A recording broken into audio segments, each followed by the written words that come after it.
সংগ্রামী নেতৃবৃন্দ, আমরা বিগত দিনে কৃষক দল জনাব তারেক রহমান সাহেবের নির্দেশনায় আমরা কৃষক দল প্রতিটি ইউনিয়নে 12টি ইউনিয়ন, 3 থানায় 12টি ইউনিয়নে এবং একটি পৌরসভা আমরা কৃষক সমাবেশ করেছি।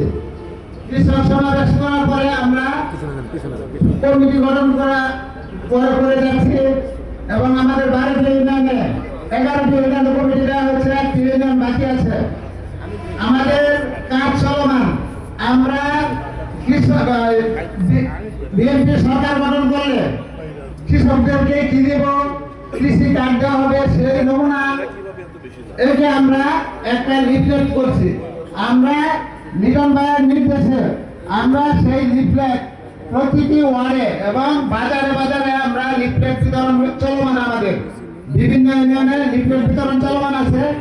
নেতৃবৃন্দের কাছে আমাদের আজকে যে উপদেশ নেতৃবৃন্দের কাছ থেকে সেই উপদেশ মোতাবেক আমরা কৃষক দল মাঠে কাজ করে যাব।